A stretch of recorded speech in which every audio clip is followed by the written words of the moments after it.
Prezados irmãos e irmãs, louvado seja nosso Senhor Jesus Cristo, para sempre ser louvado, e nossa Mãe, Maria Santíssima. Hoje, 22º domingo do tempo comum, ano C, ano de São Lucas, a liturgia nos fala sobre a eficácia e a perseverança da oração. Na primeira leitura, Moisés aparece intercedendo pelo povo que está na planície em guerra com Amaleque. Moisés não está no campo de batalha, está na montanha com os braços levantados. Quando os braços de Moisés estão levantados, Israel vence. Quando ele se cansa e deixa os braços abaixar, Amaleque vence. Vendo que a vitória de Israel depende dos braços erguidos de Moisés, Arão e Hur colocam uma pedra debaixo de Moisés e cada um dos dois sustenta, um de cada lado, as mãos de Moisés. E assim, Israel vence. Josué, que estava comandando o exército israelita, derrotou Amaleque e a sua gente. Isto para entendermos que a batalha só se vence quando há alguém que está orando. Os mais valorosos guerreiros nem sempre estão enfrentando os inimigos com armas de fogo e derramando sangue. Às vezes, eles estão enclausurados num mosteiro, num convento, num Carmelo, para rezar por aqueles que estão lutando. E quando se vence a batalha, pode parecer que aquele que venceu era o mais forte, era o mais habilidoso. Quem venceu foi aquele que estava sustentado pela força da oração.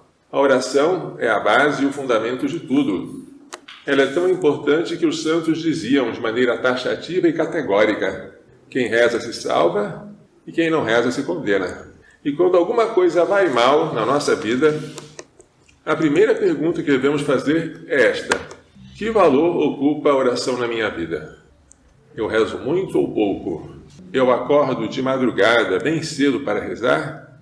Eu me abasteço da oração para depois poder me consumir durante o dia? A oração que eu faço é uma oração em que eu concentro minha atenção no Senhor? É uma escuta dele antes de ser um pedido feito com palavras? As coisas mais óbvias, às vezes, não as enxergamos. Não porque não estejam à nossa frente, mas porque temos uma certa cegueira. Uma família que está com dificuldades, pai, mãe, filhos, poderá perguntar a um sacerdote qual é a solução para tantos problemas. E o sacerdote poderá dizer, para a decepção deles: vocês rezam o terço todo dia? A gente tenta, padre, mas não consegue.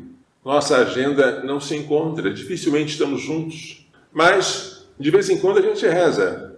Não juntos, mas cada qual no seu canto. Aí o padre diz: a solução está em vocês rezarem o terço todo dia. Eles saem desiludidos, pensavam que queriam uma solução mais difícil, uma coisa parecida com um remédio de manipulação. Ele dá uma receita que parece: beba água, respire. Mas se você nem bebe água e nem respira, como estará a sua saúde? A oração, de fato, é a respiração da alma.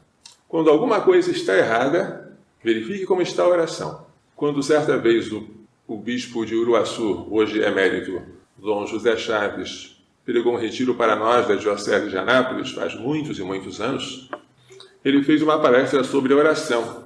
E ele contava alguns exemplos. Lutero, pouco antes de se separar da Igreja Católica, de se amaziar com uma freira e de fundar uma nova seita, escreveu ao seu amigo: pouco rezo e quase não celebro.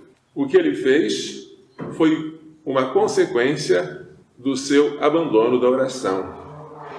Quando um certo padre brasileiro abandonou o sacerdócio e escreveu um livro, o livro era intitulado O Drama de um Padre. Dom José disse que o título estava errado. Deveria ser O Drama de um Padre que não rezou. Porque todas as coisas que acontecem de mal na nossa alma começam quando nós não rezamos. Depois que nós cometemos o erro, abandonamos a Deus, renegamos o nosso batismo ou o nosso sacerdócio, aí é normal que encontremos 1000 culpados, menos nós. para justificar o que fizemos. Mas é a falta de oração a causa de tudo. Pode não ser a causa imediata, mas é uma causa. E se nós não começarmos a rezar, não temos esperança de salvação. Pode ser que, além de rezar, você precise de alguma outra coisa, mas sem a oração você não vai conseguir nada.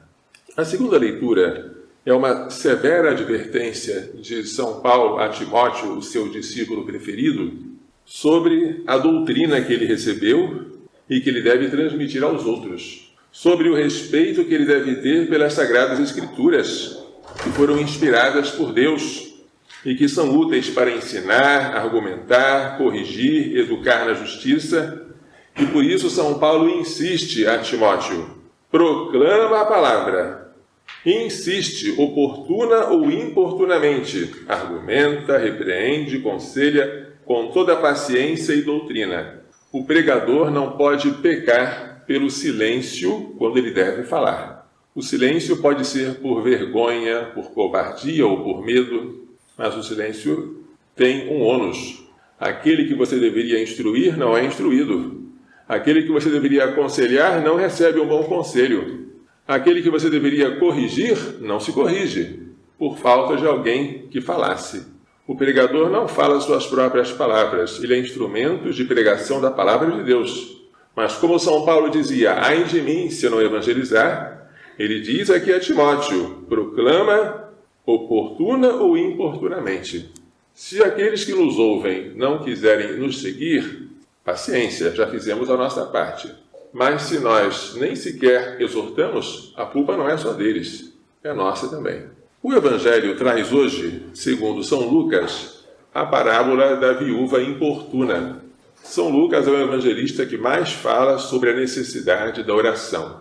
Nesta parábola, um juiz mau, que não temia a Deus nem respeitava homem algum, acaba fazendo justiça a uma viúva contra o adversário dela, simplesmente porque a viúva o está incomodando muito e ele teme que chegue um momento que ela vá esbofeteá-lo. E o Senhor diz: escutai o que diz esse juiz injusto, que Deus não fará justiça aos seus escolhidos, que dia e noite gritam por ele? Esse dia e noite é importante. A nossa oração deve ser contínua e sem nunca esmorecer. Dia e noite é a oração da liturgia das horas, com que os padres são obrigados, algumas congregações de irmãs também são, os leigos são convidados, mas não têm obrigação, a santificar o dia rezando a oração oficial da Igreja. A liturgia das horas, composta de salmos, de hinos cristãos, de leituras bíblicas, de leituras dos padres e doutores da Igreja, é a oração da esposa de Cristo. Não é o padre sozinho que está rezando o ofício das leituras ou as laudes, é a Igreja toda que está rezando com ele. Esta oração tem valor litúrgico e ela tem, por sua natureza, um valor maior do que qualquer oração extra-litúrgica, incluindo aí o rosário. O rosário é maravilhoso, mas ele não faz parte da liturgia. Por isso, quando o padre, antes de ser padre, é ordenado diácono, ele faz uma promessa de rezar sempre a liturgia das horas, para assim santificar o tempo, dia e noite, diante de Deus. Será que Deus vai fazê-los esperar? Eu vos digo que Deus lhes fará justiça bem depressa. Mas, quando o Filho do Homem vier, será que ainda vai encontrar fé sobre a terra? Esta pergunta Jesus não responde, ele deixa em suspenso. Como ele não quis dizer o dia em que ele voltará, ele também não quis dizer como estará a terra quando ele voltar. Foi como se ele dissesse: depende de vós. Se vós quiserdes, se vós crerdes e espalhardes a fé sobre a terra, o Filho do Homem encontrará a fé. Mas é necessário evangelizar, é necessário ser missionário, é necessário sair de si. A oração, portanto, ela deve ser perseverante, o que dá a entender que nem sempre Deus dá a aparência de nos ter atendido quando rezamos uma única vez. Ele às vezes atrasa, às vezes não, habitualmente ele atrasa atender ao nosso pedido para testar a nossa fé e aumentar os nossos merecimentos. Por isso a oração não tem que ser feita apenas 1, 2 ou 3 vezes, mas dia e noite. E a demora em nós vermos os frutos não quer dizer que os frutos não existam. Quer dizer que eles estão ocultos, mas vão se manifestar no tempo oportuno. Neste momento em que estamos entre o primeiro e o segundo turno das eleições, e muita gente está angustiada com a possibilidade da entrada do comunismo no nosso país, há pessoas rezando, louvado seja Deus, rezando em conjunto, rezando o rosário, rezando todo dia. É bonito ver esta corrente de oração de pessoas suplicando a Nossa Senhora misericórdia pela terra de Santa Cruz, que é o Brasil. Se nós fizermos as crianças rezarem, melhor ainda, porque as crianças têm acesso privilegiado ao coração de Deus. Se fizermos os doentes rezarem, eles que estão sofrendo, Deus Pai vê neles o próprio Cristo sofredor. Se pudermos pedir a intercessão deles pelo nosso país, mas devemos tomar um cuidado. A oração é sempre atendida, mas nem sempre como nós pensamos. A carta aos Hebreus diz que Cristo, na sua vida mortal, ergueu grande clamor e lágrimas àquele que o podia salvar da morte, ou seja, ao Pai. E foi atendido por causa da sua submissão. Mas como é que ele foi atendido? Ele morreu? Sim, ele morreu, mas foi salvo da morte. Ele foi salvo da morte como? Pela sua ressurreição e depois pela sua ascensão ao céu. Nós pedimos a Deus que nos livre do comunismo. Nós pensamos que Ele vai nos atender de uma maneira. Pode ser que Ele nos atenda de outra maneira. E não devemos achar que Ele não nos atendeu, se não nos atendeu da maneira que nós pensamos. De qualquer forma, nós não somos dispensados de rezar. Temos que rezar muito. Não façamos como o padre Philip Riley, pró-vida norte-americano, que confessa ter passado 20 anos sem êxito nas suas campanhas pró-vida, que eram feitas de congressos, de operações de resgate, de marchas, de manifestações, mas que não colocavam a oração em primeiro lugar. Certa vez, diante do Santíssimo Sacramento, quando ele disse ao Senhor: desisto, já fiz de tudo. Então uma voz lhe disse: por que não tentas rezar?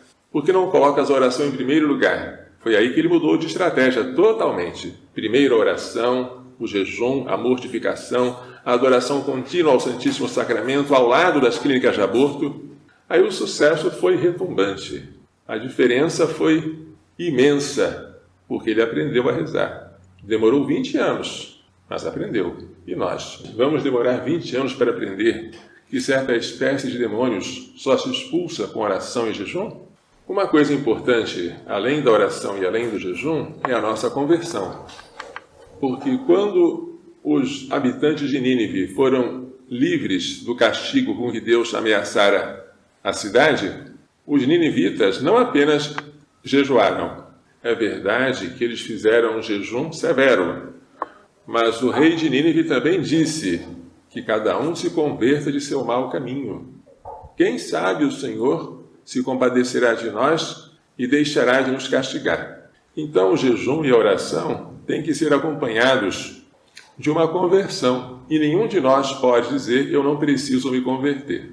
Nenhum de nós pode dizer: eu pertenço aos 99 justos que não precisam de conversão.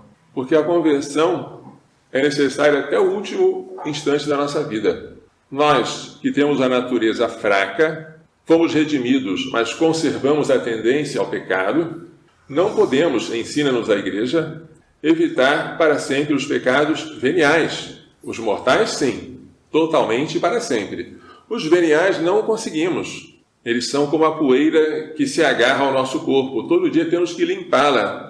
O que devemos fazer com os pecados veniais? Diminuir o número deles e a intensidade deles. Mas isso exige conversão. Certa vez a gente pode descobrir, com surpresa e também com tristeza, que passou anos e anos não dando importância a um pecado venial que o afastava muito de Deus. Vamos imaginar que esse pecado fosse a maledicência. A pessoa achava que não era pecado nenhum falar o mal do outro para uma terceira pessoa, desde que não fosse mentira, para desabafar, mas falava sempre, sempre, sempre. Depois descobriu: nossa, e onde está o meu silêncio? Como eu sou diferente de Maria Santíssima com o seu silêncio? Às vezes, a gente passa anos e anos pensando que a vida espiritual consiste em fazer o mínimo. Mas Jesus fez o máximo por nós. Se eu for à missa uma vez por semana, está bem, suficiente. Mas se eu posso ir à missa todo dia, por que eu não vou? Então, se nós quisermos obter de Deus misericórdia, misericórdia que nós não merecemos, que será um favor gratuito que Ele dará a nós, devemos, sobretudo, converter os nossos corações. E o primeiro a ser convertido é o meu. Depois eu vou tentar converter os outros. Então vamos fazer desse tempo que antecede o segundo turno das eleições uma pequena quaresma, em que vamos aumentar a prática da nossa confissão, vamos fazer um bom exame de consciência, vamos oferecer a Deus, como diz a Sagrada Escritura, o sacrifício de um coração puro, humilhado e contrito. Que Maria Santíssima, Rainha e Senhora do Brasil, que São José, seu castíssimo esposo, nos façam entender e pôr em prática as lições desta liturgia. Louvado seja nosso Senhor Jesus Cristo. Para sempre seja louvado e nossa Mãe, Maria Santíssima.